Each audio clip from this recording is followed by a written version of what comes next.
And I'm going to say welcome to all of you to day 2 of our Deep Essence workshop. I'm Rachel Bolton, of course, and Birgit Williams is here co-facilitating with me. Welcome to everyone who is here in our space in this live in real time. And also welcome to those of you who we know already are going to be listening to the recording and with any luck joining us in our debrief session in January as well. We are here. We are in day 2. This is a time for some transferring into our space and into our thoughts about the Deep Essence tool and how we work with it. And so I have for us today the bells in the center of the circle. And I want to, as a way of transferring in, pose a little bit of a reflection question for you, which is simply to think about what have you learned about the Deep Essence tool between when we finished yesterday and now. Of course, there is the opportunity to speak anything else that you might want to share as a way of transferring yourself in, but this is a time for also having that reflection of what have my learnings been in this overnight time, because we know that sometimes those reflections can be most powerful when we're in our own quiet space after we've had some learning, or even in our sleep, waking up with some beautiful ahas and realizations. So whatever you would like to share as a way of transferring in today, and also with consideration for that question of what have you learned about the Deep Essence tool between when we finished yesterday and now. So if you would like to be the speaker, all you have to do is pick up those bells, you click on them and drag them towards you, and then when you're finished, click on them again and drag them back to the center of the circle. And that will give us visual indication of you speaking. Remember to turn your mic on when you're ready to talk and to turn it off again when you're finished. So whoever would like to go first, please feel free to pick up those bells.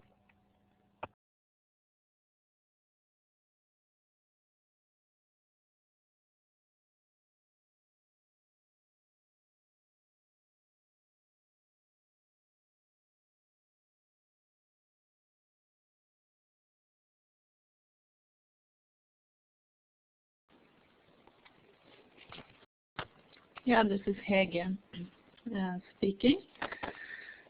I'm not sure how much I've learned. It will be great to have some reflection time now. But what I noticed when I came back to my desk is that I left the apple here last night, and it really changed during these hours. So now it is getting brown inside, and it doesn't look so fresh anymore. So I wonder if there's some learning from this also. And the first thing that comes into mind is the importance for the part to join into the whole. So if you cut out the piece and leave it on by itself, it affects both the part and the whole. So that was my first insights I had right now. Mic back.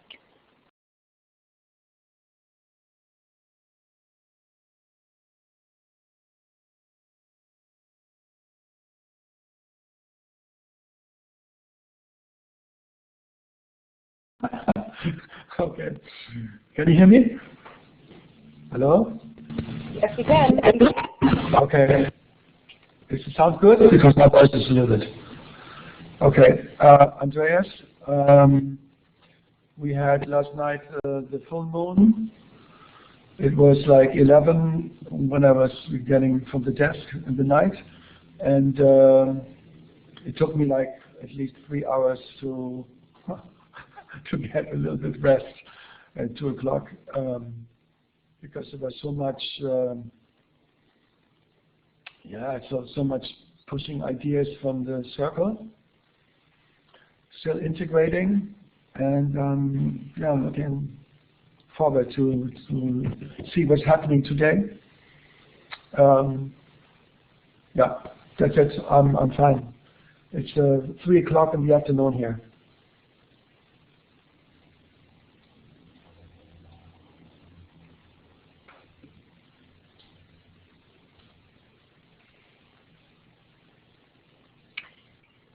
Good morning, everybody. I rushed to get back after going to a chiropractic appointment I had first thing in the morning. I've been trying to get my balance under some control this year because I ended up with vertigo, and they're trying some, different types. It's also a lot of air pressure here. So we had a storm on Monday, and there's all sorts of different storms sort of flowing through. And I'm very sensitive to the air pressure or the, air weather. Even though I jokingly tell people that, weather is weather, then, of course, as soon as I say something like that, I'm challenged by my statement because my sinuses rebel and my body notices. So I'm just really landing now, and I had a really huge sleep last night. I slept from 9:30 last night until 7:30 this morning. Got up to have a bit of breakfast and run off to my appointment at 9 and then run back here to make this. So yeah, it's been a busy morning already, and I'm glad to be here. I think my biggest reflection around the Deep Essence tool is there's always so much more to discover. And just when I think, oh yeah, I know it all, which is my arrogant place or my foolish place, I realized, oh no, there's more. There's lots more. And that actually is a place of delight for me, because then I get to experience what more there is. So I like that a lot. So those are my reflections.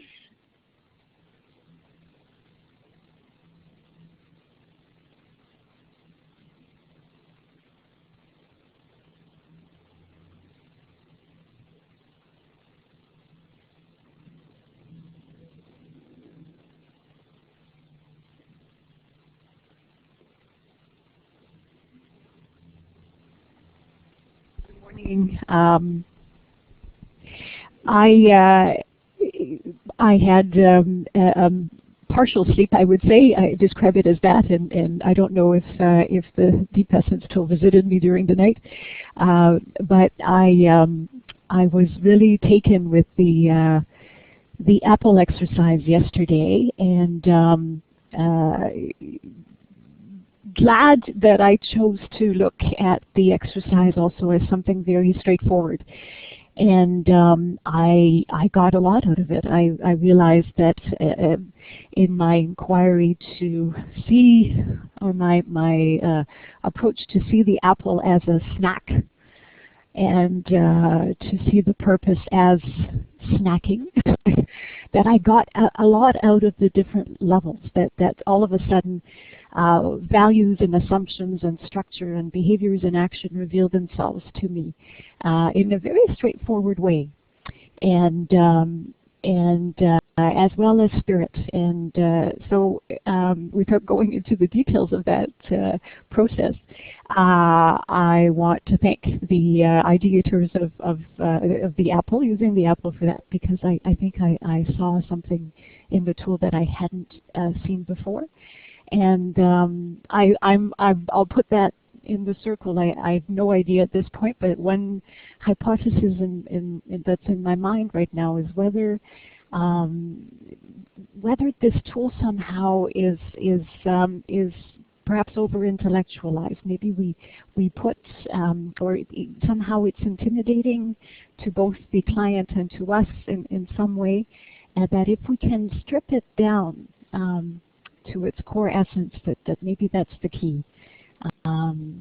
But that's just, random thinking at this point. It's just where I am, and certainly looking forward to the rest of the day to unfold and find out more. So happy to be here, and happy to be among you. And with that, I'm complete.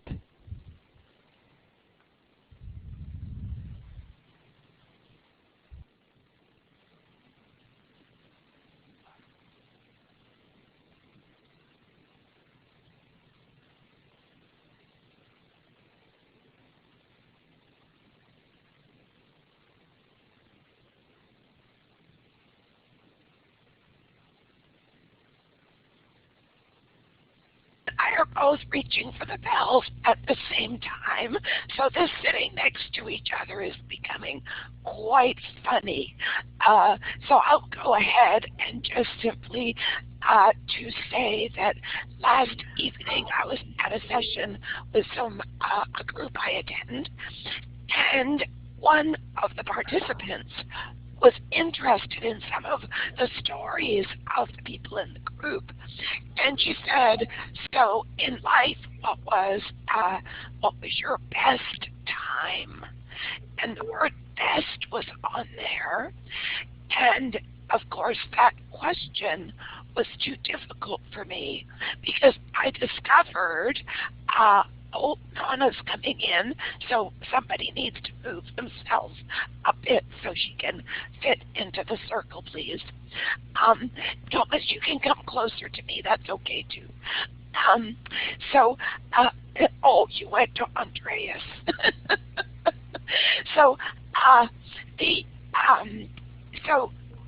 It was a difficult question because I experience that because of my life philosophy and my values and so on, that every period of my life is a best period.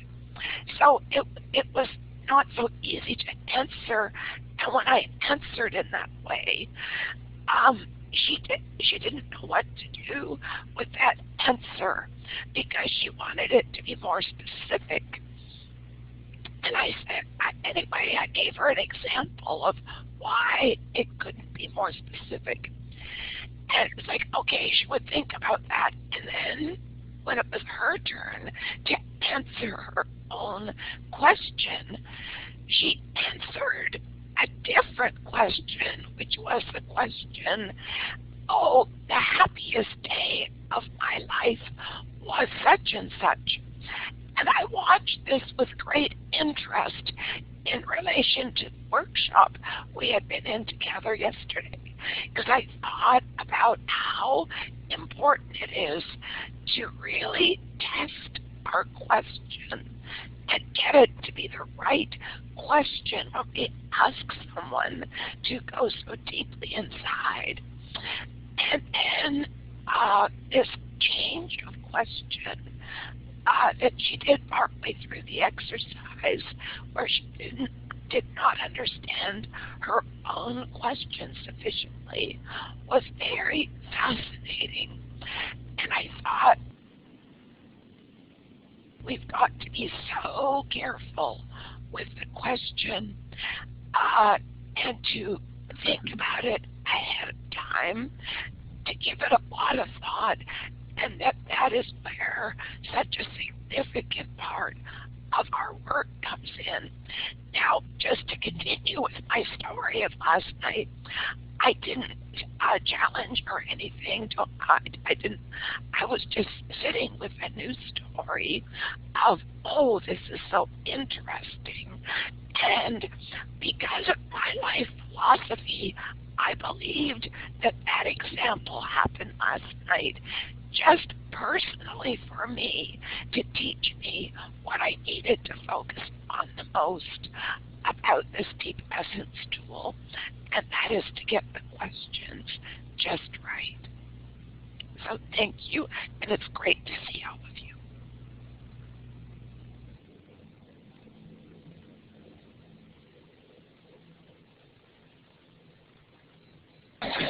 Good afternoon, good morning.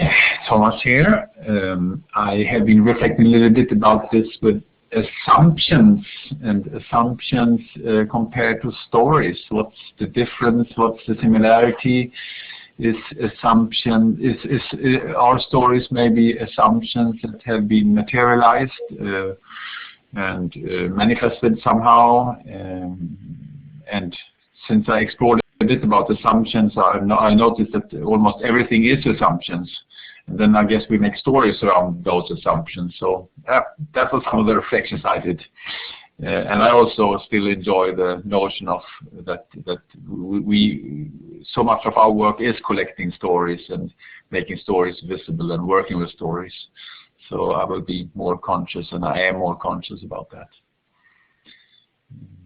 And just a few hours ago I had a nice morning walk, and it's a blue sky and a little bit below zero. It's a beautiful, beautiful day here in southwest Sweden. Nice to meet you again. Mike back.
Good morning, everyone. Bon matin. This is Annick from Ottawa, and I wasn't here yesterday. With regret, I really am excited about this workshop, and today I have a pretty tight schedule, but I really wanted to participate in the energy of the circle and hear the conversations firsthand and meet everybody. So I'm happy to be here. It's been snowing almost steady for days here, and so I was on an early walk as well with Chloe, my dog, in the woods, and so that was beautiful. The snow is very light and fluffy this morning. I feel a huge potential in the Deep Essence tool, and would really like to deepen my relationship with it and my integration of it, and so that I can use it in more ways than I have been. I feel like my perception, understanding of it is very limited, a little bit like Marie-France was saying, like there's something that I would like to I feel like needs to open inside of me, and in relationship to that, and so that I can use it more fully. Because I do feel like it's very, very powerful tool. So I might have to leave a little bit early, around maybe 11:30 this morning, and but I plan to be here for the rest of the time, and I'm happy to be. So mic back or bells back.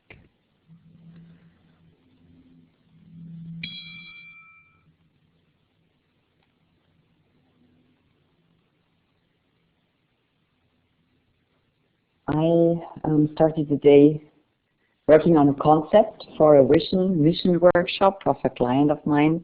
And so the whole morning I'm already thinking of Deep Essence and how to maybe new ways and where I should pay more attention to. So it's kind of beautiful to have the whole day dedicated in a way to this topic. And I'm really curious what more might come out of the day. Just being curious. Thank you.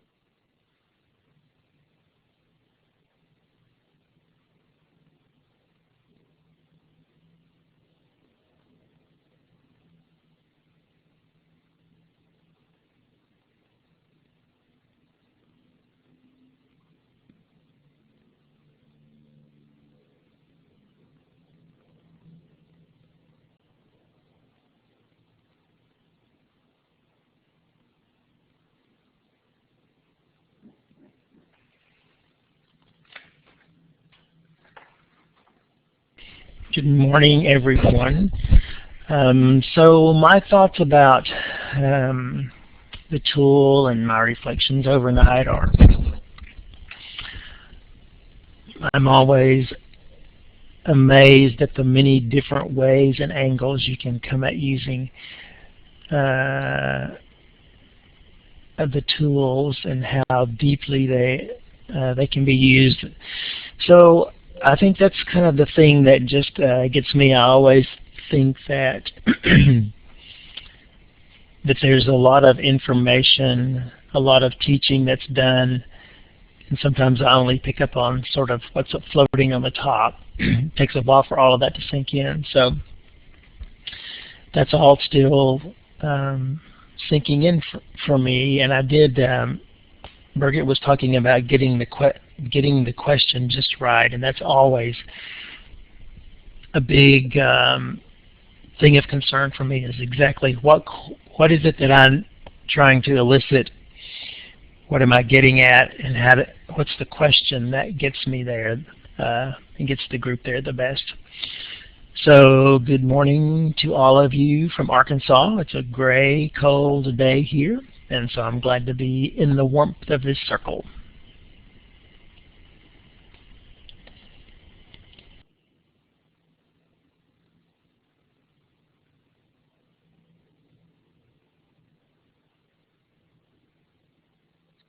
Good morning, everybody. This is a much easier time for me than last night.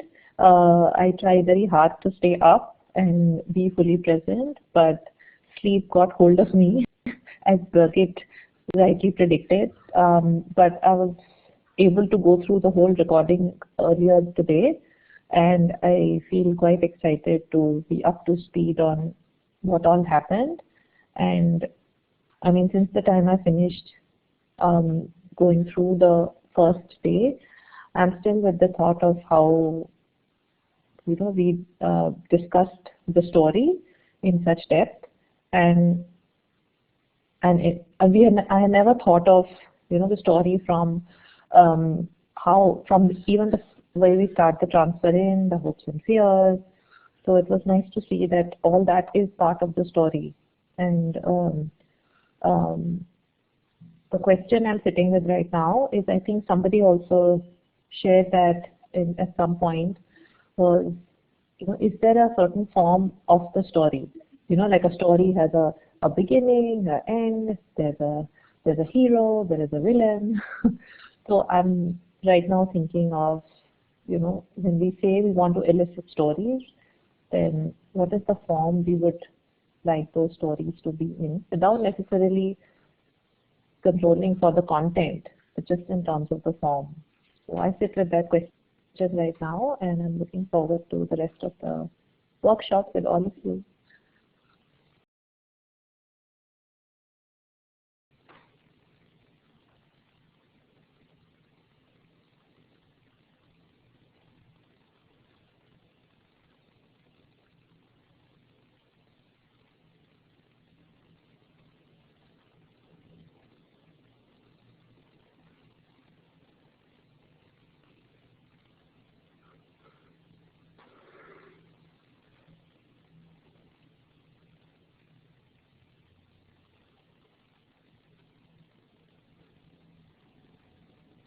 This is Rachel picking up. It's possible that the time for our transfer in is over. It's possible that there are still some reflections percolating. So I'm going to leave the bells in the center for just one more moment to see if anything else might be emerging. And then after that, we'll continue on with our workshop for today. And while I've just got that chance to speak, I noticed, Andreas, your mic has been on for a while, and although it's pretty quiet every once in a while, we get a little bit of sound from it. So if you could just click that talk button to turn it off, that would be great. Thank you.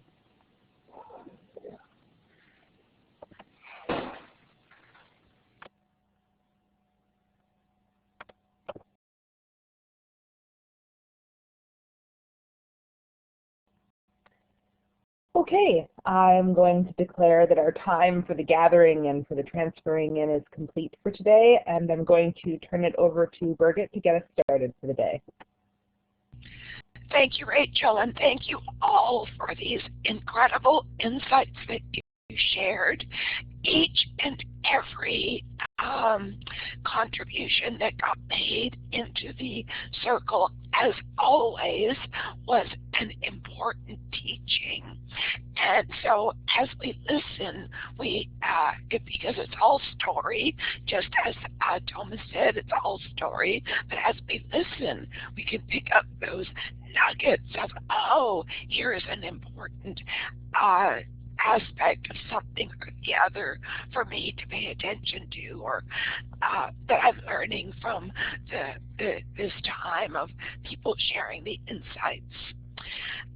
Mana, I would like to speak to what you're exploring because it was a wonderful segue into this topic that goes from story into spirit. And the typical stories that we read are mythology. Is another layer that is deep, deep under stories. And I would not, as a facilitator, make that mythology visible, the hero, the villain, and so on. If through the sharing of something like accomplishments and struggles, or mads, sads, and glads, people start to attribute different aspects of the story to certain mythology, which is much deeper than story, then that's a great exploration for them to undertake. I don't encourage it as a facilitator because it takes people quite deeply into places that we might not be able to move them out of very much in a facilitation. So something to take care of there is to make a distinction between mythology, in which we have all the archetypes that are possible, and that does, of course, our mythology underpins everything. And so let's make a distinction between mythology and story. And as facilitators, to stick with the story part. And if the mythology shows up, let people make it like a discovery to say, oh, look this is like this. And then, of course, as a facilitator, I can say, oh, that's interesting. I have led workshops and meetings in which it was intentional to go deeply into the mythology. And once I did that at the request of a human resources director, because when the stories were shared, they kept calling her Saint Nancy. And she was deeply troubled by it. And we talked afterwards. I said, Nancy, they've gone beyond story and into wanting to create mythology. And by labeling you as a saint, they want to make you responsible and accountable for continuing to be a saint for them. And that's not a good position for the boss to be in.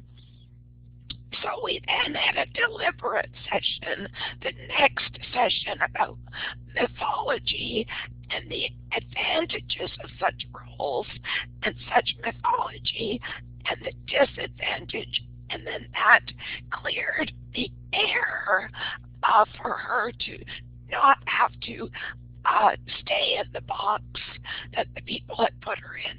And there was some great conversation about how they had seen their previous boss as a villain and then seen her as a saint, and that maybe it wasn't so black and white. So thanks for raising the thought of the typical story. The typical story has mythology. Now, having said that, and I don't wish to confuse you. There is a great relationship of story to spirit. And if I was to place mythology anywhere, it would be with spirit, because we can pick up the spirit of the mythology even if it's not named. So I hope that's not confusing, and of course we can talk about this a little bit more later. Right now, I want to address the fact that we spent so much time yesterday on story, how important story is, and that everything in that Deep Essence tool is actually about story. And Thomas, you had picked that up. Assumptions are about story. Assumptions are like snapshots of a story that's playing out in the background. And assumptions can be tested and believed to be true, or assumptions are never tested, and when they're not tested, the story that those assumptions are the snapshot of is exceptionally powerful in the organization. And it's something that is so seldom discussed and talked about, and yet it influences everything, and certainly influences behaviors and actions and results. So if we can really stay focused on story influences everything, the second radial arm is the radial arm of spirit. So now I ask you to shift your focus to say, okay, if story influences everything and spirit influences everything, how in the world do we actually work at spirit in an organization, in a business, in a family, in a couple relationship? How in the world do we actually get on this topic of spirit? And what I do when I'm working is I spend a lot of time on story and almost no time on spirit. And that's not because spirit isn't equally important to story, but I discovered long ago that story is the gateway to seeing, feeling, understanding the spirit of an organization or of an individual or of a family. How do we understand the spirit? We understand it by the way that people relate their stories, what the stories are that they choose to focus on. And when you listen for the stories, you can pretty quickly make a discernment of the spirit of the place. And to give you an example of this, I am looking for 3 volunteers amongst you. No, let's just go with 2. 2 volunteers amongst you who have some familiarity with an organization that you've got in your mind. So who could you, the first 2 people to write their names on the board will be my 2 volunteers. And then I'm going to ask you to share us a couple of little stories about that organization. Hagen, thank you.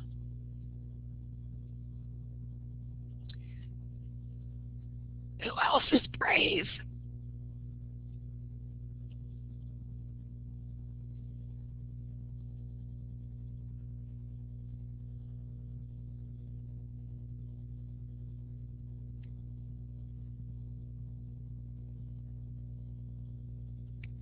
And by the way, in the sharing of the stories about the organization, you don't tell us what the organization is or anything identifying the organization. That's not important to the story. So if you're thinking about confidentiality, you're not going to break confidentiality. So is somebody else willing, does somebody else have organization in mind?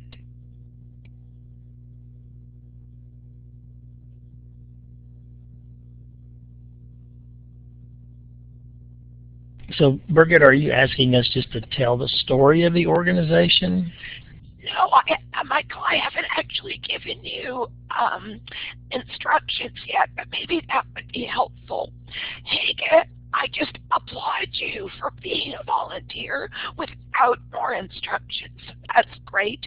I am looking for a second volunteer, and in the meantime, I will give the instruction. And as soon as we have a second volunteer, I'm going to ask Hege to take leadership in breakout room 1, and the second volunteer to take leadership in breakout room 2. In both of those breakout rooms, you will find a whiteboard that is about a story to spirit. And what I would like each of the 2 volunteers to do is to say, okay, here are 4 short stories from the organization I'm thinking about. Very, very short stories, not the long story of the organization, but just 4 little short stories about the organization. While the person is sharing the 4 stories, I would like the rest of you who go into that breakout room to write down on the whiteboard any sense of the spirit of that organization that you're picking up. That should take a total of about 5 minutes, not longer. And when you're done, just a couple of more minutes to just discuss what you discovered about picking up the spirit of an organization, even when only 4 short little stories are told. And then we're going to come back into the main room and discuss that. So hopefully that's clear. Going into the breakout rooms, 4 short little stories, and then everyone in the breakout room writing down what they're picking up about the spirit of that organization. And all that to take no more than 5 minutes.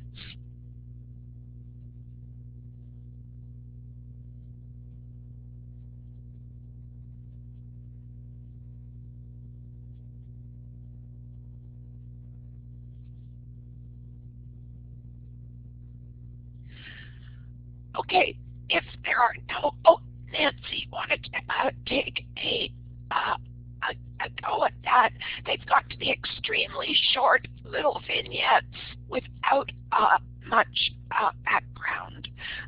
Little short stories about the organization. Okay, please divide yourself. Hege, go into breakout room 1, Nancy into breakout room 2, and as soon as some people have gathered, I'll go ahead and write on those whiteboards.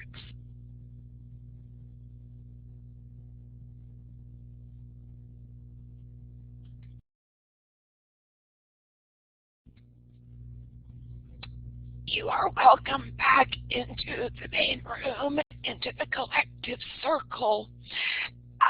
Before we get into sharing what you came up with, I know that Rachel's in the background pulling up the whiteboards. There's one. Okay, let's go right ahead. This group of people who worked on this one, I don't know if you need to actually read this aloud to us, but what I'm interested from you is what insights did you have in your group about the relationship of story to spirit. What insights did you personally have while this work was underway? So anyone from this particular group, please share what you would like to share.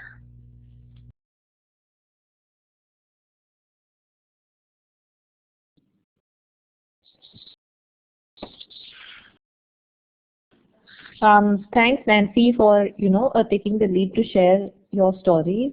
And so as I was listening to the story and I was trying to see what are we capturing when we say spirit. Are we talking about emotions? And that's why I was trying to really listen to what emotions I could see and feel in the story. So that's why I wrote things like pain and hope and self-doubt. I mean, really trying to connect with that. So, I mean, I don't know if it's an insight or a question that when we say the spirit, are we looking at emotions or something that leads to those emotions, which would be things like attachment to outcome or struggle between, which would be a deeper layer into what is causing those emotions. But the spirit, would that mean emotions?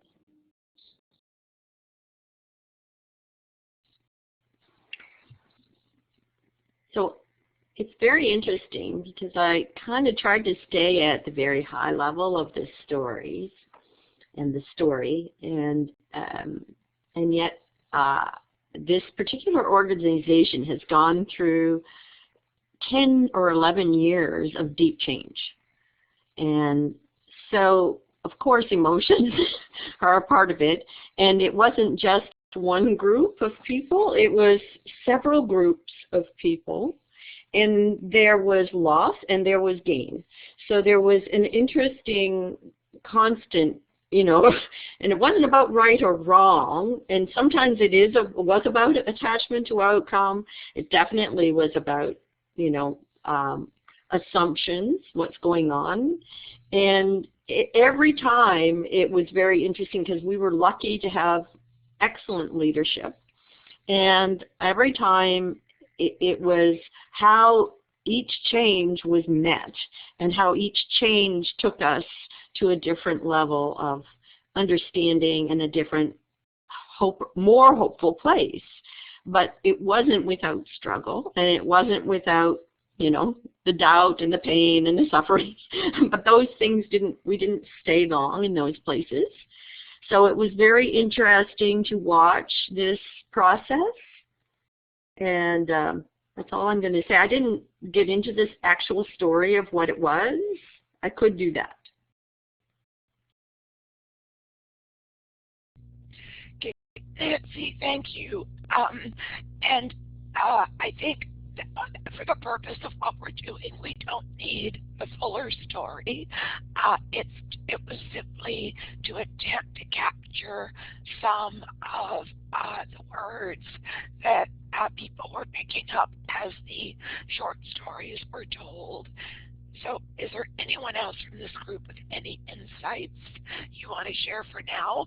And if not, I'm going to go to the next group, and then we're just going to talk generally about the relationship of story to spirit.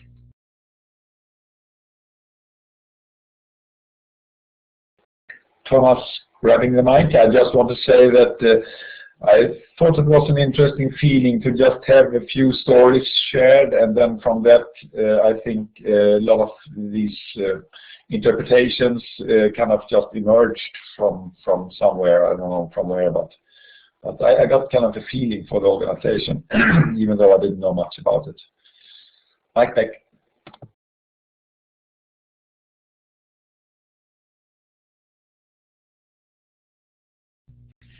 Okay, this group, anything that you're picking up about the relationship of story to spirit, any insights that you're having, this is the time to share them. What did you experience as a group, or what did you experience personally in this is valuable to share right now. Please do so.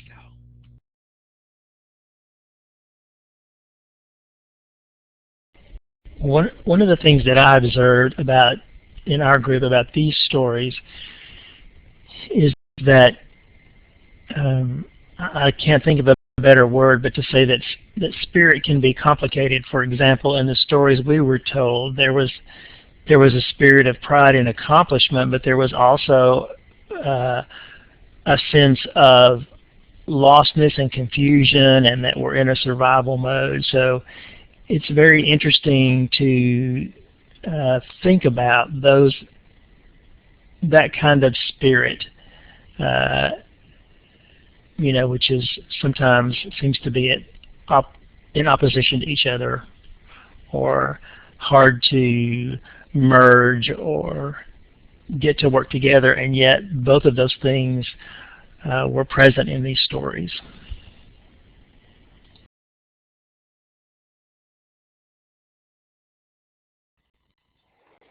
For me, as I'm reflecting between the relationship between story and spirit, Birgit, you talked about spending more time on story, and I usually do as well, but this exercise showed me that spirit is really what's driving story, and that it really offers a more immediate experience of what is bringing to physical reality this particular story.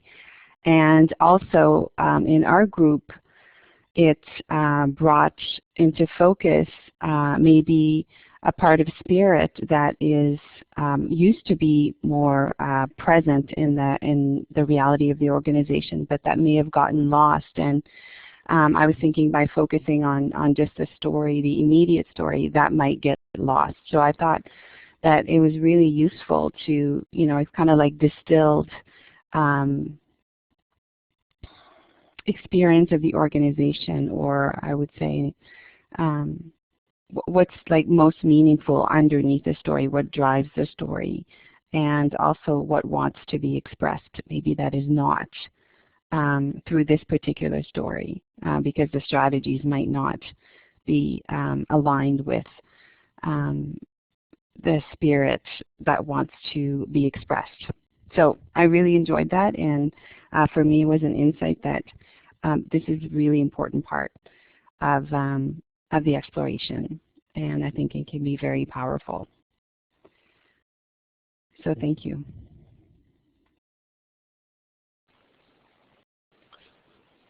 Yes, I felt this was very powerful minutes because I told stories from an organization I'm really connected to, and the questions from the group and the responses from the group made me really realize more about the spirit, and also that there might be a collective spirit, even though it's hard to say that it would be true for every person and every department, and still it can be something collective that affects everyone in a way. So that was some of the insights of the feeling I had when I was listening to the responses. Yeah, like that.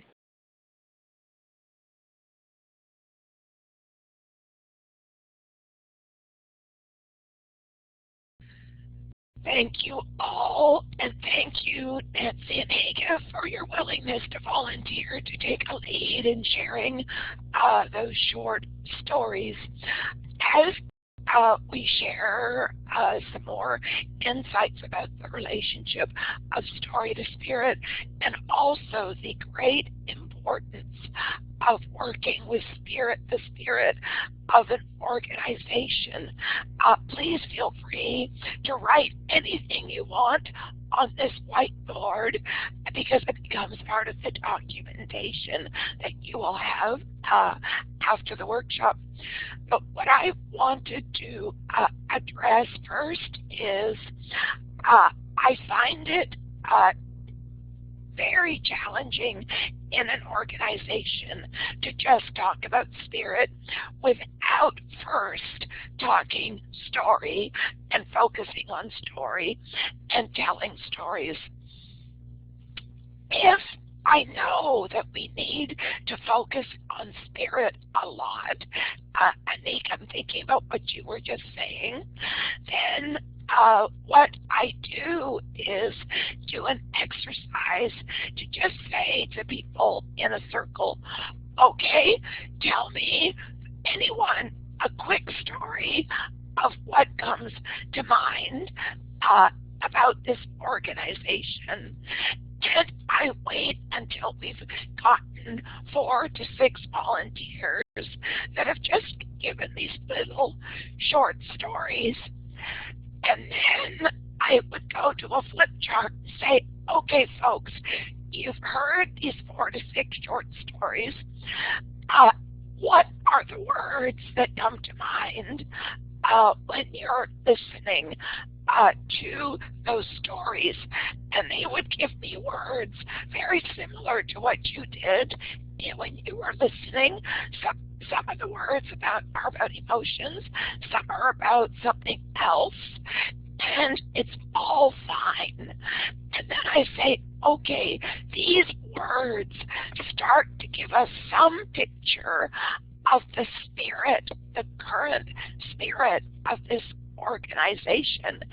And indeed, once you have those words in front of you, you can actually do several hours of workshop about what's the spirit, why, what are you noticing about the differences of what came up here, what's that about, all sorts of great clarifying questions. And then you can also talk about, after you do all that, you can say, so now that we understand that, what do we want the spirit of this organization to be now and into the future? And then when that is answered, you can get into the other parts of the Deep Essence tool to say, well, if this is the spirit that we want to have,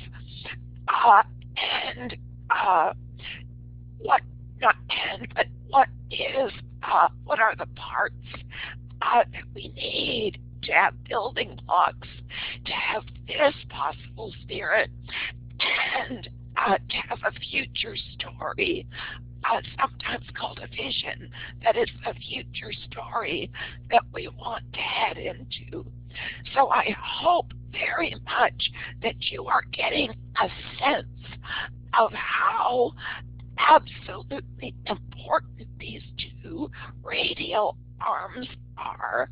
They permeate everything, and they're so seldom discussed in an organization. I avoid defining what I want people to do by defining spirit. I avoid that. That's not useful at all, to get into attempting to define spirit by saying, oh, it's related to emotions, or it's related to this or that. The best way to starting to have a good conversation about spirit is through a few stories and doing just what we did. And let the words come that people have, and then just simply ask the question, do you feel or sense the spirit of this organization? And sometimes then I take people through an exercise that says, okay, we've got all these words. Let's meet in small groups and figure out a single word to capture the spirit of this organization based on everything we've done. They, of course, find that a pretty impossible task and come up with 2 or 3 words, maybe. And that's just great, because it's they start to get a sense of how powerful spirit is in relation to their organization. So it's my hope with these tips that you're getting a sense of how to work with this radial arm. You've already said how important it is, and now Rachel and I are going to take you through just a few more parts of tips that we want to share with you, and we're going to set you into, after that, an exercise to work with some of what you've learned. So I hope you can be patient with us as we present just a little bit more right now before getting into another exercise. Rachel, over to you. Thank you. This is, I'm kind of smiling a little bit as we're putting together the slides and things. This is your first view in all of this workshop time of a version of the Deep Essence tool. And it's not even the Deep Essence tool with the words that you might have expected. So I was laughing a little bit to myself. Don't worry, we're going to get there, is really what I wanted to say as we're starting out for today. This is a version of the Deep Essence tool that has some different words on it. And we are recommending that you use this version as well. I realize that I have not put it into your resources in the share file, and I will get them there today. But really, this is a model that might be a little bit more familiar and more accepted to people as you're sharing it in the organization. Because, of course, we're very used to this notion of having a goal as the core thing, and that there's this desire and this need to drive that goal to completion. And that the way that it, of course, gets driven to completion is through these layers of defining your objectives and what your targets are, being clear about your milestones, you know, looking at what those metrics are, at the ways that you're going to track that those milestones are being met.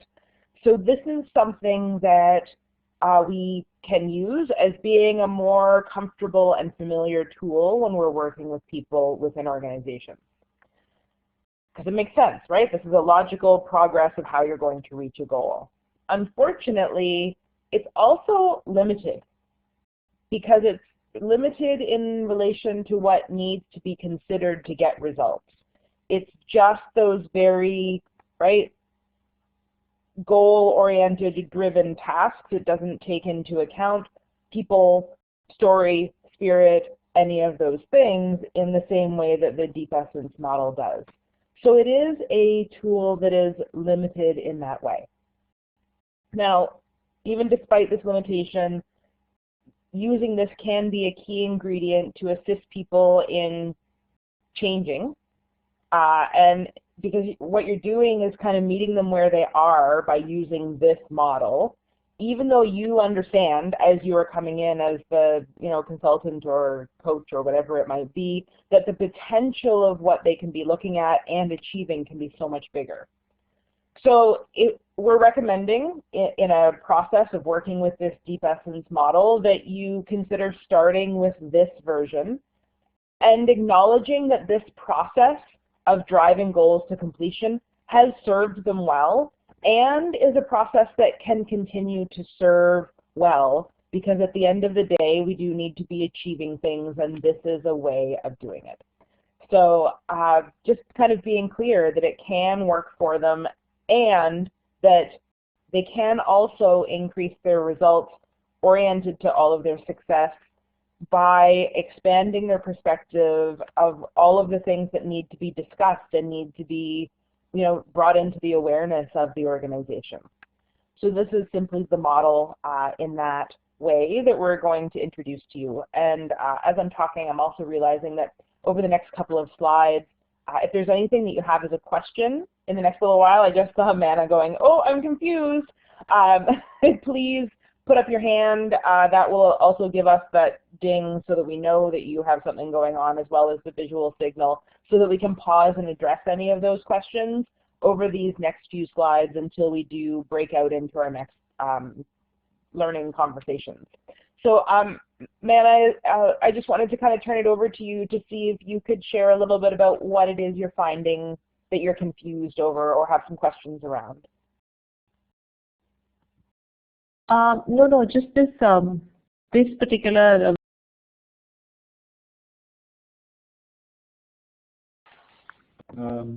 question? In what? Manna was talking, and all of a sudden, Manna, I couldn't hear you anymore. Oh, I see her microphone has a technical challenge. So let's just give her a second and see if she comes back online. And then, Andreas, we can move ahead to your question as well. And for anyone who's not familiar with Blackboard, I don't know that we've done the putting up of hands. At the top of the participant window area, there's a little button that looks like a hand. From the deep essence, we are talking about this and what purpose does this serve in terms of probing organizations and understanding what's happening with organizations. So this seems to me like more of a planning tool. So I'm confused about what's the purpose of this tool.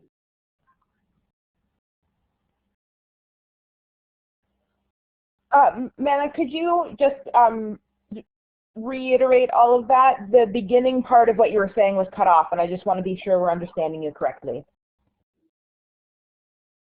Okay, I'm sorry. I think there was some technical problem.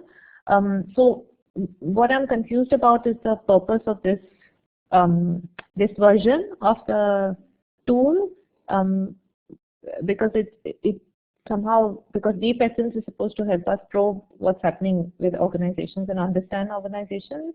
And this seems to me more like a planning tool versus a tool for understanding. So I'm just confused about that.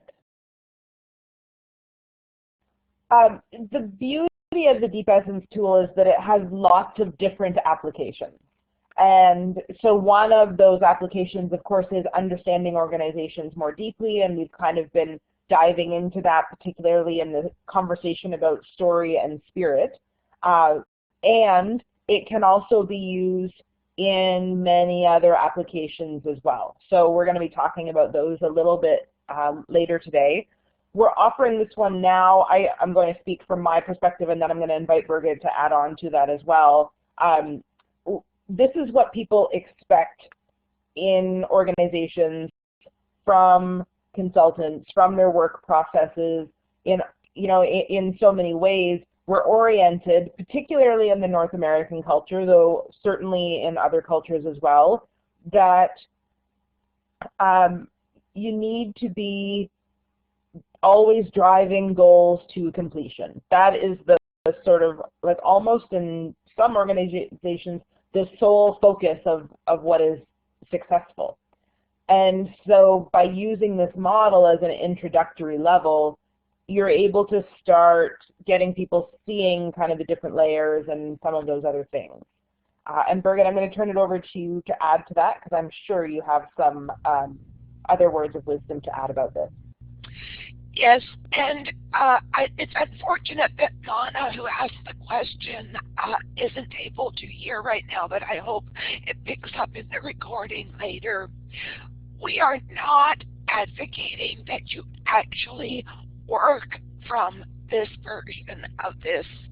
What we're advocating for is that you meet people where they're at, that you meet people with languaging and words and concepts that they're expecting from you, and to actually say, okay, in the past and the present, probably you have worked in a goal-driven way to get your results, and that from this goal-driven way, you know words like objectives and targets and milestones and metrics. And what we're offering to you in this workshop is to say, take some time, whether you use this picture or a different picture, to say, we get that that's how you've been working, and it has served you well, and it's valuable, and we're going to suggest to expand the way that you're working, not to change the way that you're working, not to replace the way that you're working, but to expand the way that you're working so that you can get better results, so that you can close the gap between potential and results even more than you're already doing. I am stressing this because as some of you have said, oh, when you unveil this the other version of the Deep Essence tool to your clients and so on, it feels too complicated, it feels like too much, and so on. So instead of that reaction, if you say, okay, this is how you've probably been working, and it's gotten you results, and it's limited, it's not the full picture. So folks, could you just bear with me while I share with you an expanded perspective of what we need to be looking at to help you drive to results. That really calms people down because they like to know that their consultant actually has in their head that this is about metrics, it is about milestones, targets, and other things that are familiar to the client. That's all that this is meant to be about.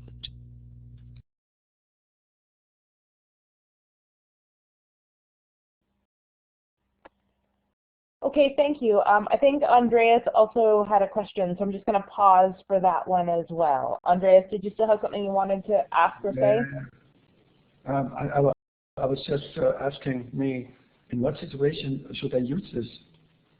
I mean, because the other wording I'm working with about behavior and values, and now I even have problems to translate this in German. The difference between objectives, goal, and targets. So it's just like you're talking about a very concrete situation where they don't achieve their targets or their metrics or what. I don't understand in what situation I should use it. I'm going to answer this, and Andreas, you actually don't need to use it ever. Just put it out of your mind as though you never ever have to use it. We were offering this here not as something to work from, because in the next slide or one after that, we'll get back to the Deep Essence tool that you were expecting. What we wanted to give to you in this workshop was a stepping stone for your conversations with clients if your clients are used to driving for results with goals and objectives and targets and milestones, which is very common here in North America at least. And if that's what they expect from consultants, we are recommending that you meet them where they are, just to show them that you know these words, you know these concepts, and that if you meet them where they are, and then say, okay, and this picture is only one part of being able to get those results you want. Now we're going to actually expand the perspective into something that is more of the picture, and it's going to help you. Like what we're going to expand it to is going to help you to get even better results. Then they can take the step more easily with you. When you then say, okay, here is now what I'm actually going to work with.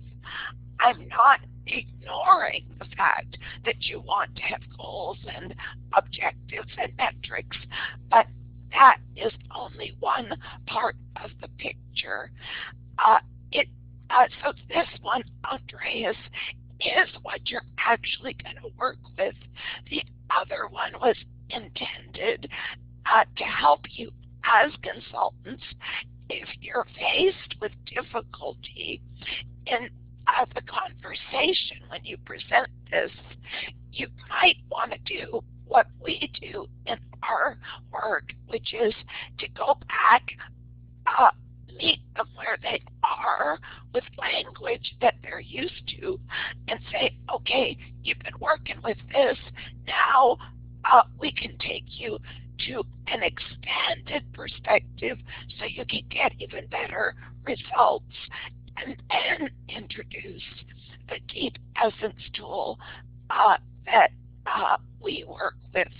So this whole slide and the whole point is only to give you a talking point. Nancy, go ahead, and then Rachel, I'll put my mic down. Thank you. I don't have much to add. I was just going to say that I worked in a very high-performance, deadline-driven information technology technical environment in North America. This was constantly the only language you could use. They were very goal, objective, target, metrics, etc. This was all they paid attention to. And it was killing some people, and many people just had a difficulty wondering why they were so miserable in their work. But they didn't have any language or any way to express that. When I encountered genuine contact from this model that I had been living in for most of my life, I was, oh my goodness, I was so like, this is what I've been waiting for, because there was a deeper part of me. Let's talk about the deep essence. There was a deeper part of me that knew there was something else. But I didn't have language, and I certainly didn't have culture.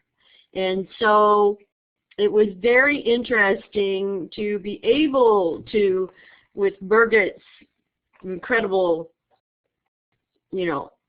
languaging skills, to navigate from meeting people where they are to taking them where they want to go or need to go, or how, And so this is where, in my mind, story and spirit and emergence and everything else gets expressed.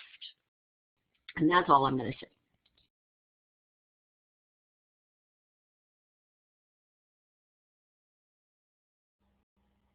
Thank you, Nancy. Thank you, everyone, for your questions and for the conversation over the last few minutes. So parking this just as a stepping stone into the next pieces of this conversation.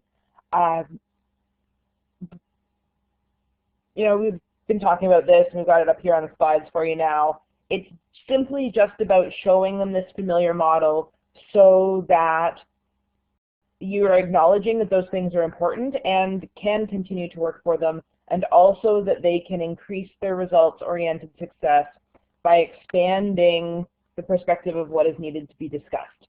And if you offer all of that as a framework, it's going to create more openness and more receptiveness to this, the actual Deep Essence tool, which we have been working towards and talking so much about spirit and story in the last hours and also throughout yesterday. So this then is something that I'm going to turn over to Birgit to talk a little bit about in terms of getting at that bigger picture. And Rachel, the way that we focused on that word and it ends up being so important so people don't feel like they're we are replacing something that feels so sacred to them, but that we're offering this in addition to help them get better results. And that makes all the difference in their openness to actually listen and pay attention. And Nancy, I really liked the example that you gave, that you could, when you were in the corporate world, you could feel that something was missing, but you couldn't quite name it. So what we are then able to do with our clients is say, okay, as well as the fact that you're going to keep working with all that other goal-oriented stuff, it's important to go deeper into the organization and to learn what is the story that people are feeling about this organization or team or family, and then what the spirit of that is. And we would talk with them very much as we have done in this workshop and given you examples of that, and how story and spirit, the way people feel the spirit of the place is, has such a impact on the results that are being gotten. And then we say, if you want to get better results and reduce that gap between the potential in your organization and the results that you're getting, why not give this a go? Let us look at what people perceive as the purpose of the organization and the values, the assumptions that people are making about the organization, what they are know about the structure as it is, and what's needed, so that the behaviors and actions get into alignment to get the best possible results.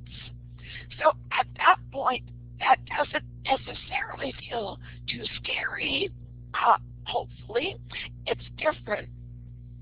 And then when we get into actually working with this Deep Essence tool, the step-by-step working with it is something that was in the article that we put into the share file folder for you, that hopefully you read. In my early days of working with this, I used to always start with the purpose and say, okay, what's the purpose? And then after we got the purpose clear, and you can do that in a number of ways, what are the values of this organization? And of course, you get lots of ideas about the values, and then you can put them into themes, and you can get them down into just a few of the values and assumptions and so on. And I had some success with it, but I also had some failures with it and some struggles with it when I worked with the Deep Essence tool in that order. And what I discovered is that if I work with assumptions first, that's the best way to work with this tool, is to say, hey, what are your assumptions about this organization? And let all those assumptions come out. And I say an assumption might be true or it might not be true. It's just an assumption. It's part of the story that people tell themselves about this organization. And even in the same person, there might be conflicting assumptions. So please state both of those assumptions, and let's just get all of the assumptions out. And of course, sometimes we fill up so many flip chart pages with all of these assumptions that people are making, and then we get a chance to talk about all those assumptions, which is valuable. And then we can take that exercise one step further and say, okay, with all these assumptions, what are the assumptions that would be useful to take into the future? I don't want to know what are the good ones or the bad ones or the accurate ones or the not accurate ones, because there are so many different opinions. I want to know what are the assumptions that are useful to take into the future. And we might circle assumptions that are already on those flip chart pages, but in the end, the number of assumptions that people say are useful to take into the future are usually not so many. And then we say, okay, if these are the assumptions that are useful to take into the future, what are you noticing are the values that you can find that support these particular assumptions? And so if I now go at getting at the values in relation to supporting those useful assumptions, it's a very practical exercise on values so that they can see the linkage of the values in relation to ultimate results. So they can link those values into these are the assumptions that are useful for the future, and they can see that there's some relationship of getting the results they want. That's much more helpful than just a values exercise, because if you just do a values exercise, you get what I call motherhood values. They're very nice values, but they might not be that useful. And then after that, I go into, okay, if these are the useful assumptions and these are the values, what do we now want to say about the purpose of this organization? And it's fascinating because sometimes the purpose that people believed to be true and the actual purpose is different. One example that I would give is sometimes the written purpose has been something very nice and sweet, but then people say, okay, the purpose is actually to make money doing X, Y, or Z. And for the first time, they might say, okay, our purpose is to make money with this particular niche in the market. And it's, ooh, we never knew that our purpose was about making money. So that's always an interesting conversation about purpose if that comes up. So we have all of that in place. We now have the purpose, the values, the assumptions, and then we can get into what do we need to discuss about the structure to get us the behaviors and actions that are going to get us those results that we want and accomplish our purpose. So you might be asking, okay, Birgit, if that's how you go at this, what happened to story and spirit?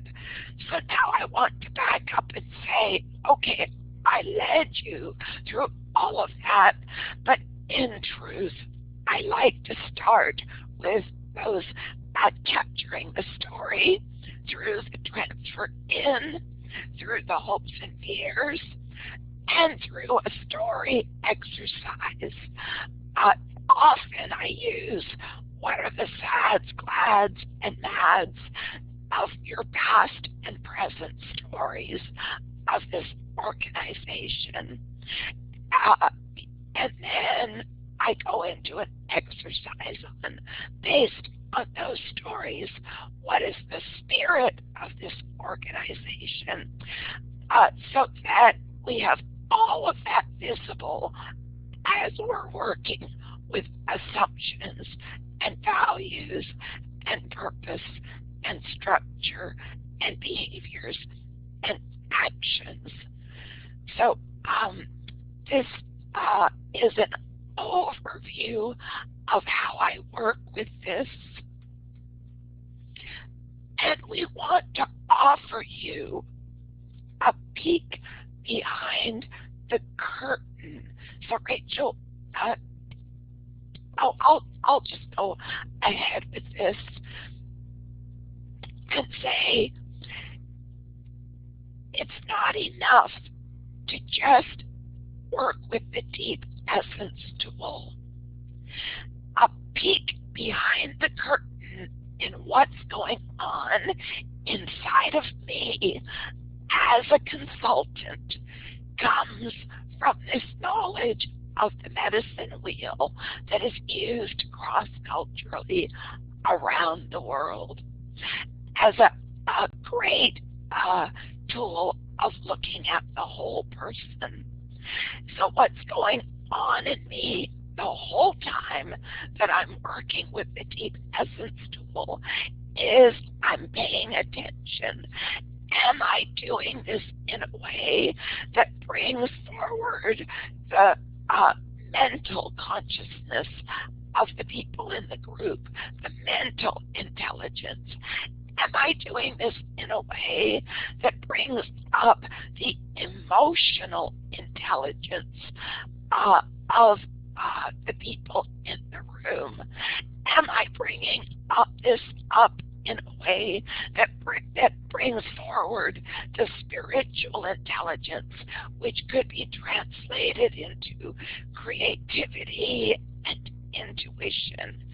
Am I bringing this up in a way that brings up the body intelligence, the physical intelligence of the people that are involved?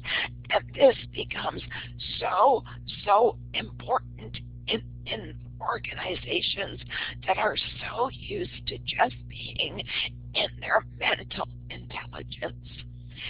And if we go back to that goal-driven diagram and talk about just targets and milestones and the way that so many organizations do their work, they just stay in that mental intelligence, which is certainly important, but it's only one part of the picture.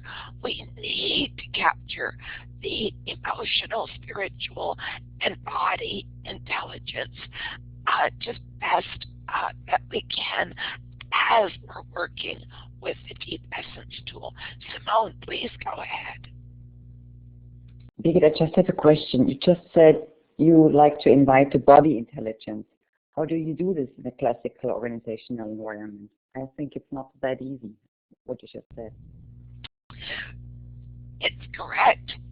And we have verified with people, it's much harder to do in these online workshops, but we have verified with people that when we use our whole person process facilitation container for the meeting, that even doing things like sitting people in a circle and invite through the transfer in what's coming up for you.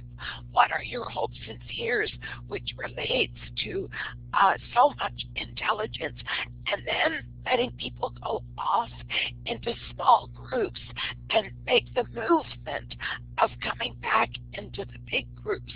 That is just a touch in terms of letting the body know that the body intelligence is welcome.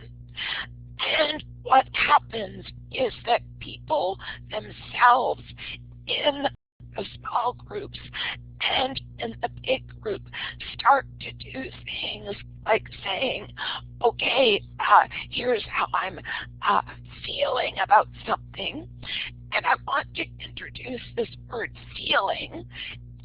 If you know anything about neuro-linguistic programming, you know that body intelligence is often expressed as the chance of people being able to say, here I is what I'm feeling about something, here's what I'm experiencing about something.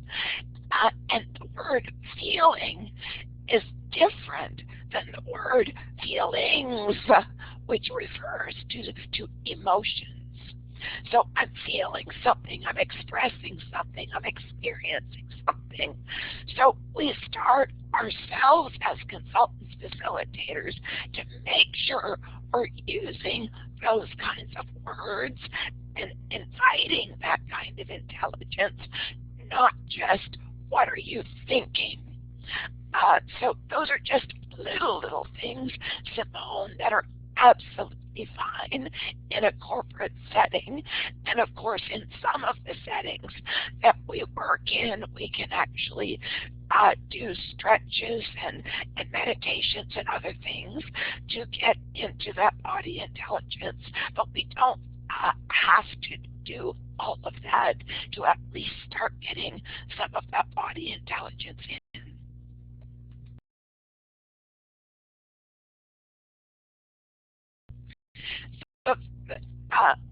Go ahead, Anik.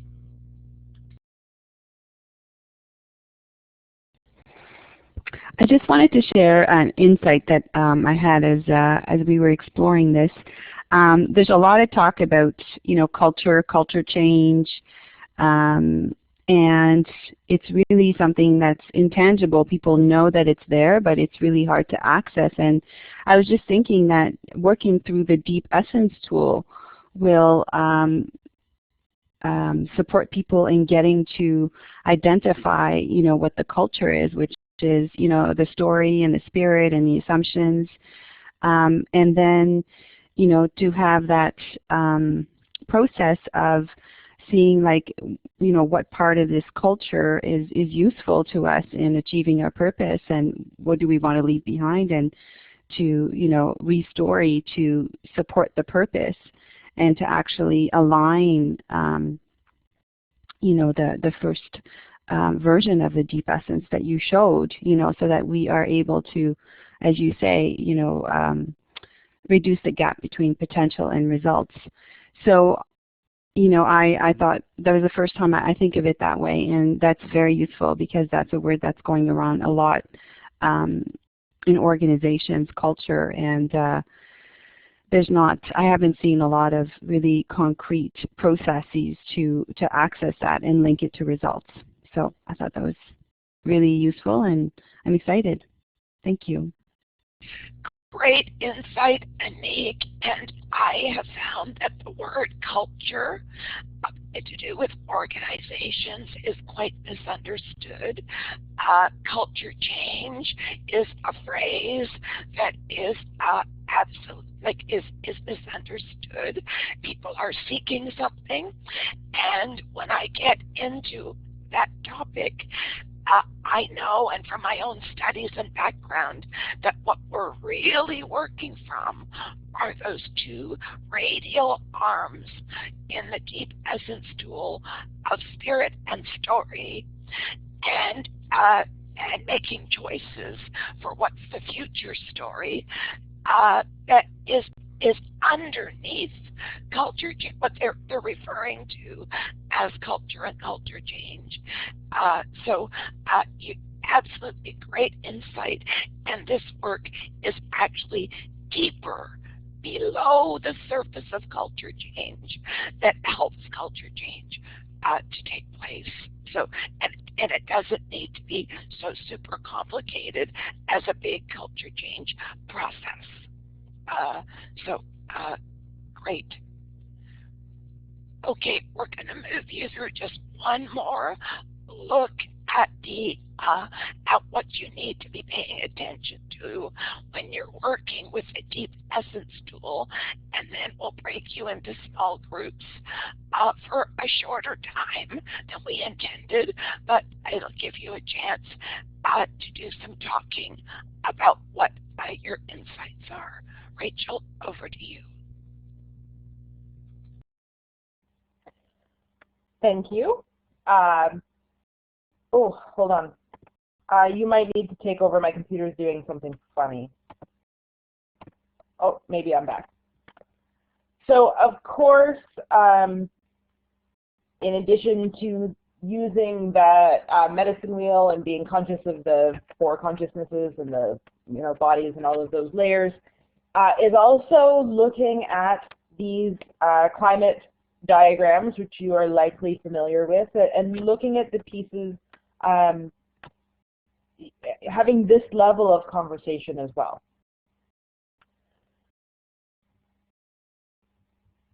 So I'm just kind of collecting my thoughts around this. Rachel, with your computer acting up, would you like me to just do this quickly? Yeah, that might be a good idea. Okay, sorry for the technological glitches that do happen. As a consultant, as a coach, or even with your own family, if you're working with the Deep Essence tool, please make sure that you are doing it from a life-nurturing climate perspective.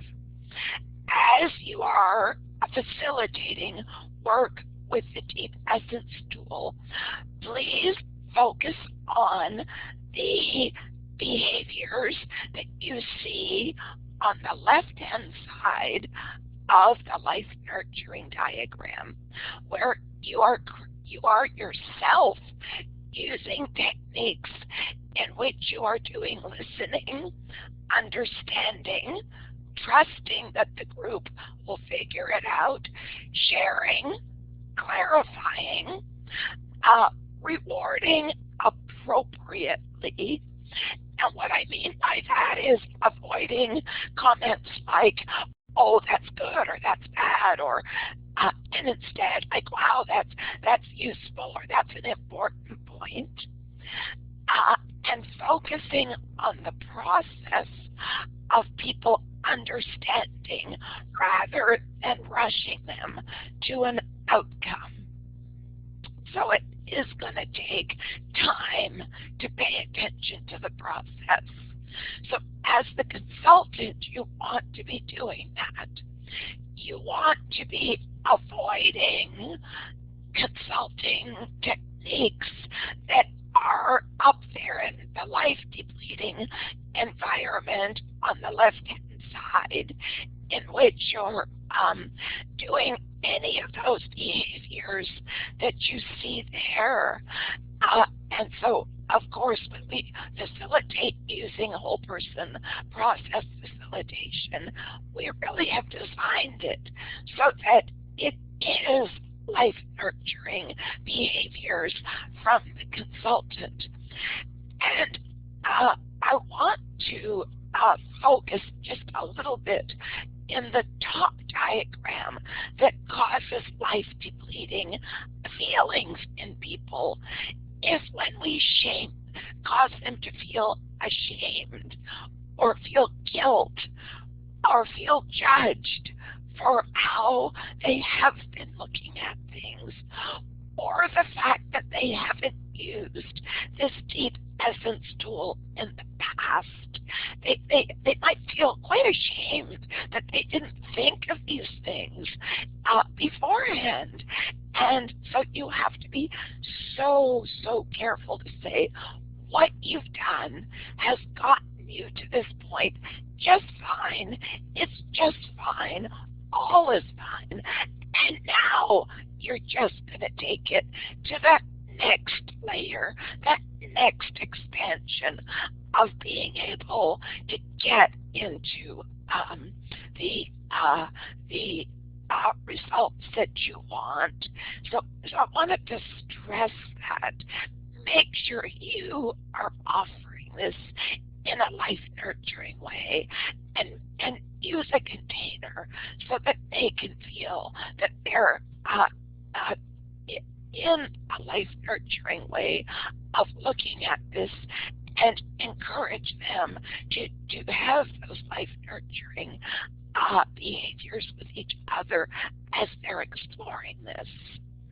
So that's all that we wanted to share with you about this, was just that gentle reminder, because I have found that people, our clients, when we first expose them to this tool, especially the executives, they start feeling a little bit of shame and guilt that they haven't been doing this all the way along. So that 45 minutes has to be reduced probably to 20 minutes. That we're going to ask you to be in your breakout groups. And in your breakout group, you've had a lot of information that has come during our time together.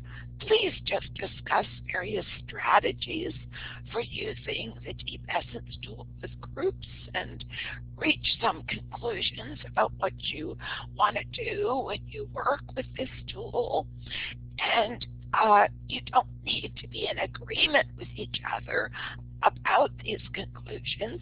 Just get them up onto the whiteboard, and in 20 minutes, let's make it 25 minutes, we're going to ring the bells to invite you back into the main group and ask that someone from your group present what you come up with as to different strategies you're going to use for working with the Deep Essence tool. So have a great 25 minutes. Please meet in 3 different breakout rooms so that you can have a session with a couple of other people. And if you end up in only 2 groups, of course that's okay.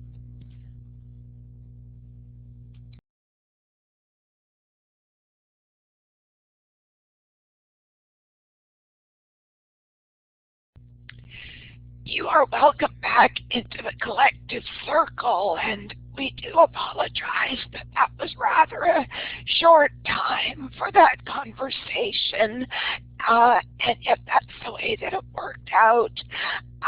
So as you're now back into this collective circle, could someone please, from this group, please share what it is that the folks in your group came up with?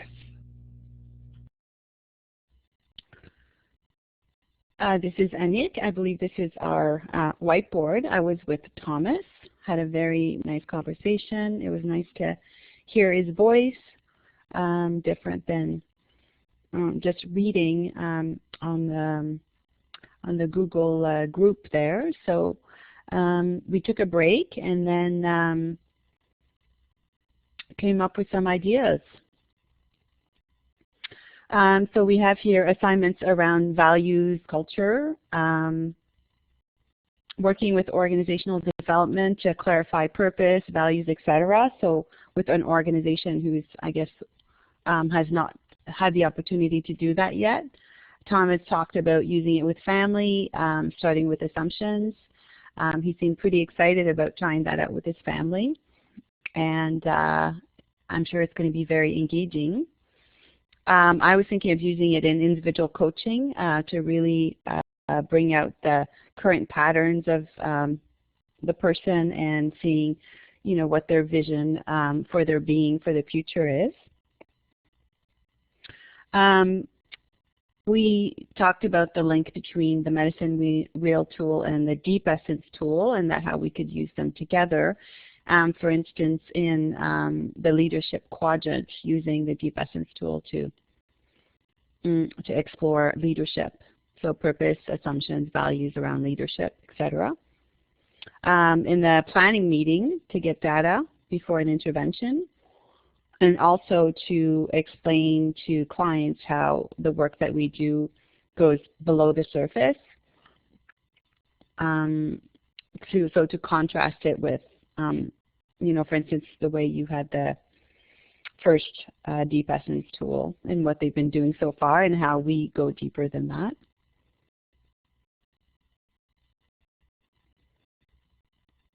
And also process re-engineering. So if people are wanting to have a goal at the level of structure, to really go through the Deep Essence tool so that they can get structures that are really aligned with where they want to go at all levels. So get everything lined up before they move to structure.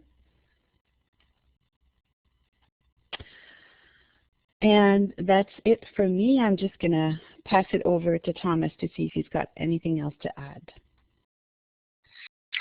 Thanks a lot, Annick. I think you got most of it.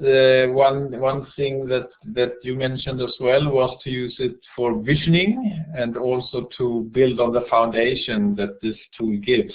Instead of going straight to create a vision, you could start with assumptions and then go backwards and then go on towards the visioning part. I like that as well. And you also shared about using it with a leadership team, which I also did. So it's a real multi-purpose tool. So I like the exercise, and thanks a lot, Annick, for being part of it. Mike back. Great, thank you. I think you and that group of two of you, great insights, and I think you can do lots of dreaming about what it is that's possible with this multi-purpose tool. Okay, who would like to speak from this group to share with us what your conclusions were there? This is Michael. I met with Simone and Mana, and we talked about using the Deep Essence tool as a way to do an assessment to help organizations look at ways their actions and behaviors align up with their purpose, and then to look at the assumptions to see how the values are and what they are or not. We also talked about the importance of doing some story work or some work with the history of the organization before diving into any use with the Deep Essence tool, as we've talked about. We talked about how story was something that was sometimes the story is something that is told, but often spirit is something you have to listen for and help to draw that out in organizations. So I believe that Simone has gone to her office Christmas party, but Mana, do you have anything to add to that?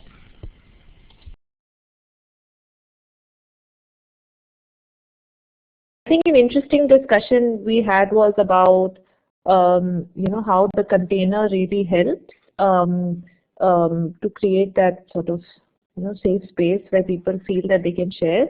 And as I was sharing, in our part of the world, it does take a while for people to feel safe enough to share in front of leadership, and for that matter, leadership to feel vulnerable to be able to share in front of the team. So there it was interesting to have a conversation about that how the container will help, but it's still challenging to figure out how to get leadership and team on the same page as we work with this tool.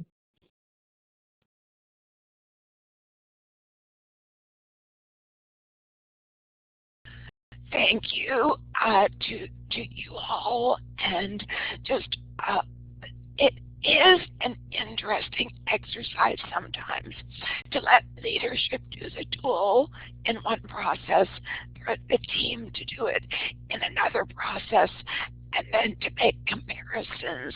But then that takes an entire workshop to process the comparisons or the contrasts. So that's a possibility too. And now this is the final group, Please have someone present from this group. Yes, we didn't decide on who should present, but I can start, and the rest of you can follow up. It was me and Marie-France and Nancy and Andrea from this group, so it was a rather large group. We started by talking about that we liked the idea of starting with assumptions. That this is starting point that can take you in both directions, both further down and further up in the tool. So that is one strategy we liked. And Marianne talked about the possibility of starting a job with a group with this tool, and especially with the story and the ways into the other aspects that are really important to start discovering and reflect upon. So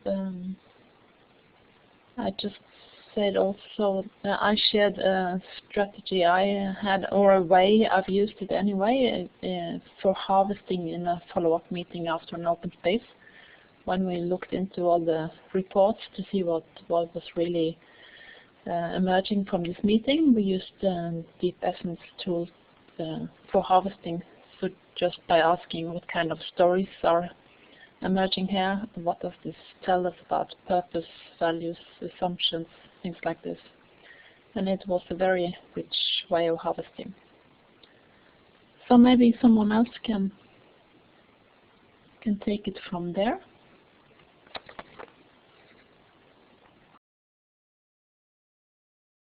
Well, I liked what Andreas had to say about using it as a reflection tool. He has people going through the individual health and balance, and he used it after they had done it to follow their changes, or to reflect on what changes, or notice what changes had been made, and notice where they began and where they are now.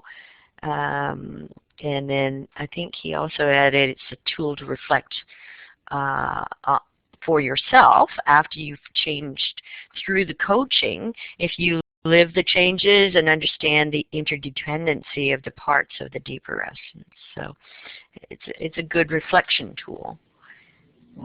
Then we also did have a nice, sorry. Thank you. Oh, okay.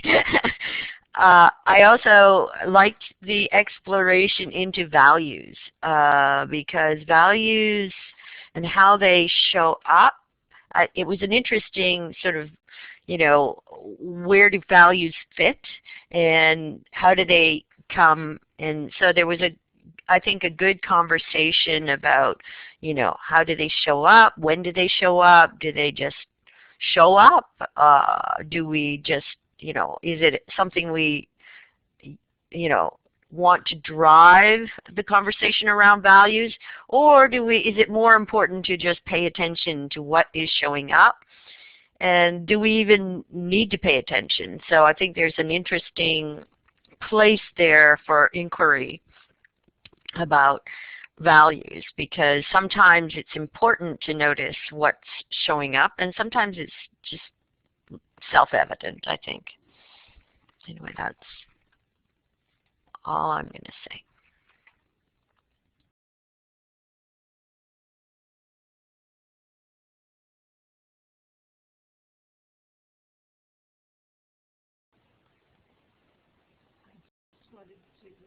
I just wanted to share briefly that one sign of integration for me is at one point in our group, Nancy was sharing perhaps her experience with genuine contact and her evolution, and as she was speaking, and I hope that's okay to do. I might have listened in a different way, but I couldn't help but seeing values and assumptions and purpose and structure and behaviors and actions. And so to have that as a filter and to be able to connect the dots in a way seems to me like progress for me.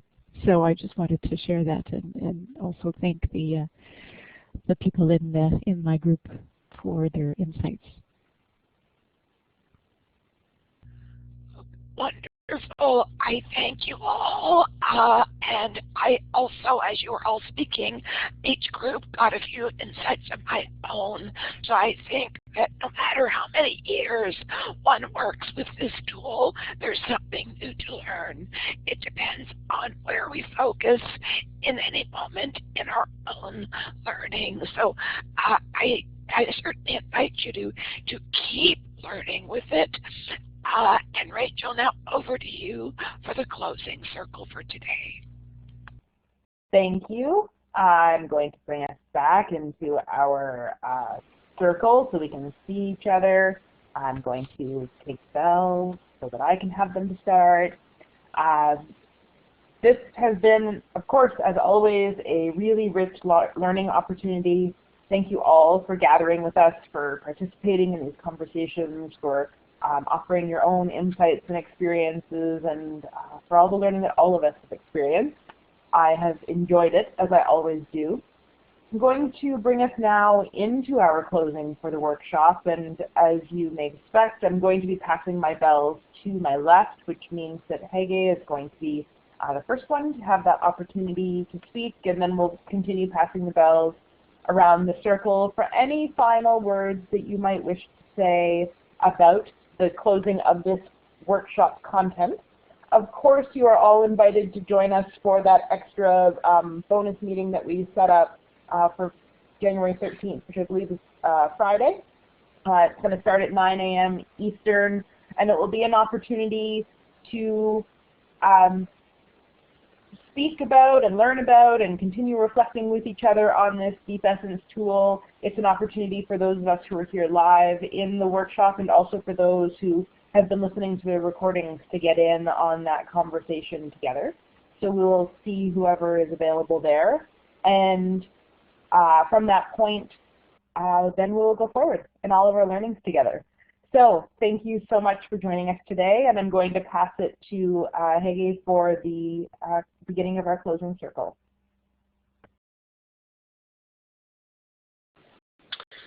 Yes, thank you, Rachel. Yeah, time is flying, and now we come to an end. I've learned to value these kind of workshops, even though I find myself wondering when are we starting with what I really want to do. And now I know more and more that this is the way we work, and I also know that there is a lot going on in me after this kind of workshop, so I can really deepen my understanding, even though we haven't worked so practical about the exact ways of using it. So this has taken me some time to get used to, and now I know more than this, that this is that I would have a richer way of understanding and working with this tool after these discussions and after the reflections we've been able to do together, and also the insights the rest of you have shared. So so thank you all for learning, the possibility to learn together. I've been distracted a couple of times, but I don't know about the share folder. So there are obviously some resources there. Maybe you can send me an email or something after we finish, so I can also read the article and things like this. But then I just want to thank you all for this good learning, and especially thanks to Rachel and Birgit. So I look forward to next time. Pass it to you, Nancy.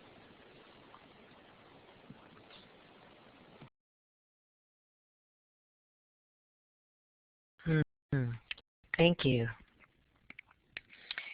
Well, as always,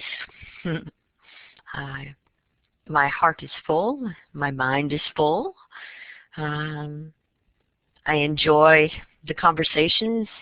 They're thought-provoking, and I know I'll chew on them for many months to come and continue. So I think at one point I used to expect some kind of final point, and now I don't. And that actually is a delight for me, because it allows me to see that I am in the middle of ongoing inquiry and enjoyment of that. So it's very freeing and very expanding, and I'm very deeply appreciative of this body of work, and continue to be. So we'll see where it goes from here. I have lots of things on my plate right now, and will continue to. So thank you, everybody. Thank you for these 2 rich days of conversation. And thank you again, Birgit and Rachel, for your facilitation.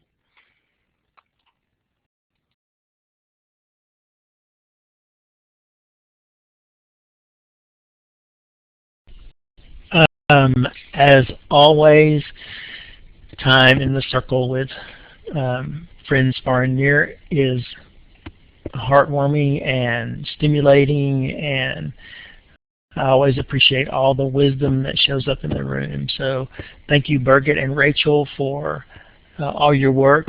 It's going to take a while for all of this to sink in and to ponder all that, but that's quite all right. So thank you. It's good to see you all, and until we meet again.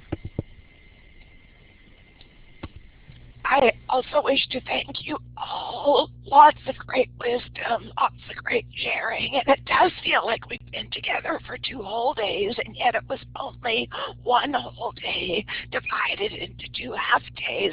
So it's like, wow, what a lot has happened in just 1 full day. And of course, there's the invitation to keep learning and learning that is built into this.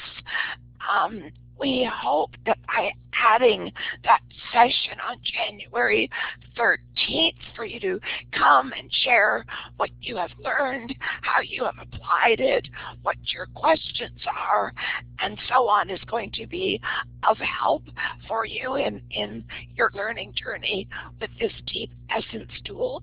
And I know that some of the people who were able to but to participate by listening after the fact are hoping to be with us live in January. So Hege, thank you for the idea of this workshop. It was great. I also find it fascinating that the universe worked. So you didn't have the particle ahead of time and didn't have the longed for practical application. So that's just something that will show up for you after the workshop. Somehow you're missing one of our emails. So thank you all.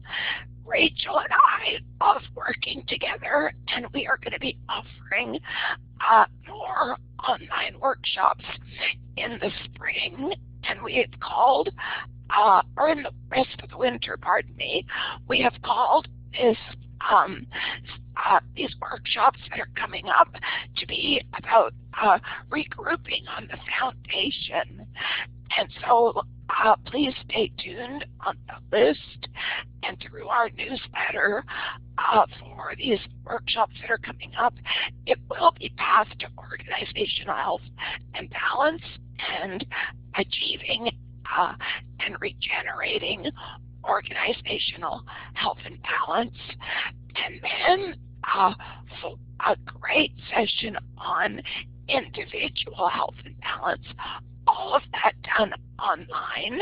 And Rachel and I have a deep commitment to give everyone in our Genuine Contact community a big, big discount in price to make sure that you can, that it's not so expensive for you to get to come.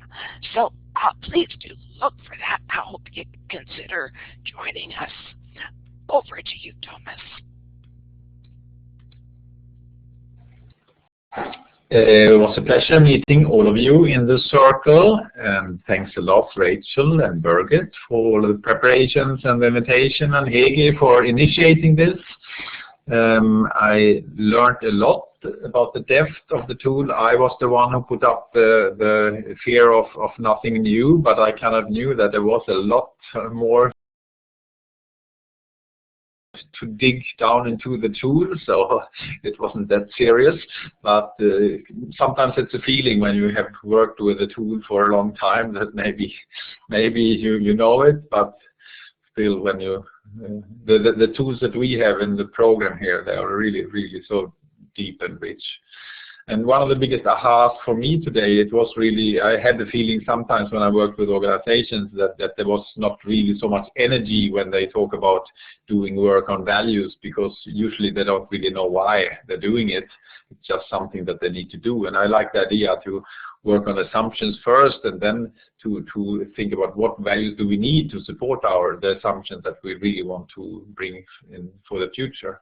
And that's probably a lot of more energy in that, and then more meaning for people with that. So that was one of the highlights for me today, and yeah, so I enjoyed the day, and I look forward to meeting again, and very much look forward to hearing stories about how you will use the tool in new and creative ways. So let's keep on sharing also on the Genuine Contact list until we meet again in January. Wishing you a great Christmas as well.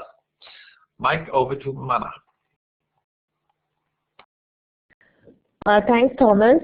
I'm really excited right now because just on this weekend I completed the Organization Health and Balance workshop with Vibha. So I am really in the zone still from the workshop, and we talked, of course, we worked with the Deep Essence tool in the workshop as well. So I am really grateful to have understood how to work with the tool in deeper ways, and to hear so many of your experiences in using the tool. And I really hope that I can reach out to some of you, all of you, when Vibha and I work here in India to in our work with organizations or individuals. So I'm really excited to reach out to the community and to all of you to understand more. It's been a really engaging experience. I've never done this online workshop like this before, so it was amazing how the whole design came together, how we were engaged throughout the process, and we just never felt rushed or felt that there was less time. So a really beautiful design and a very life-nurturing space for me. Thank you.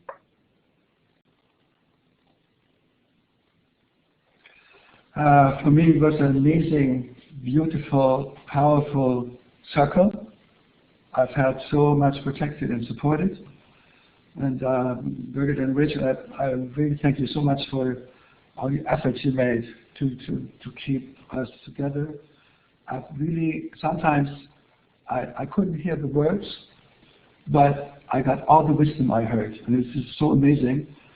It was a beautiful, wonderful deepening to understand the tool in new ways.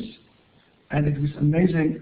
Yesterday I had also this inspirational insights at the very end, and today it was the same. That I got really inspiration to use the tool in new ways, and yeah, I'm really amazed that I've had so protected. You have really created a circle. I'm really totally impressed and touched by this strength to do this, and I thank everyone in the circle anyway. For sure, it was very beautiful to be with you in the circle, and thank you for all your inspiration also.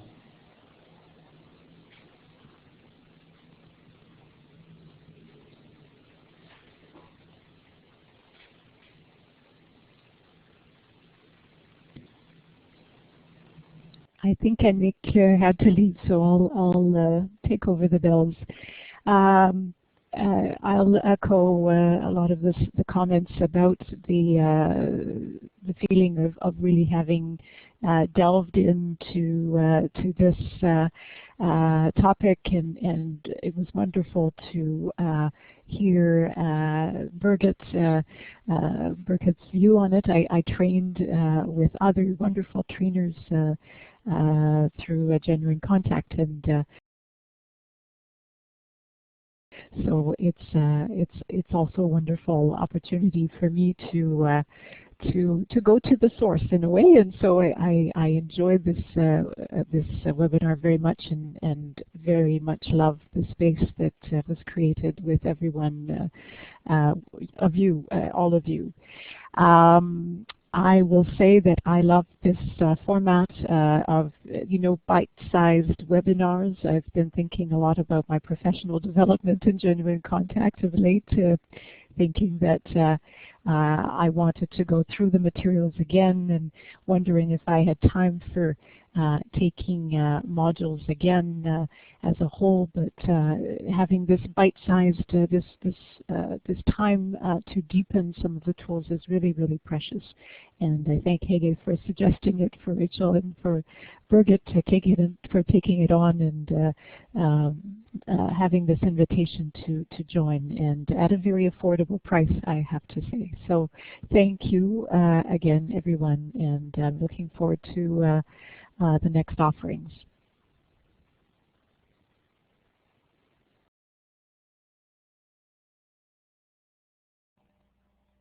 Thank you, Marie-France. Thank you, everyone, for your sharings, for your participation in the workshop. It has been a pleasure for Birgit and I to be facilitating this with you. As Birgit mentioned, we will have some workshops coming up online, which we do space out in this way that is sort of smaller, bite-sized pieces, so that you have some time and space to do other things as well, for that very purpose of how do we all manage to have these things into our time, and also to be on the computer enough to be participating but not attached to it for days on end, because that can sometimes be a little bit challenging. So perhaps we will see you there. We will for sure see all of you, I hope, in January on the 13th for the follow-on learning debrief conversation session about all of the learnings that we've had in these last couple of days. And with that, we will sign off for today, and we will see you in the new year.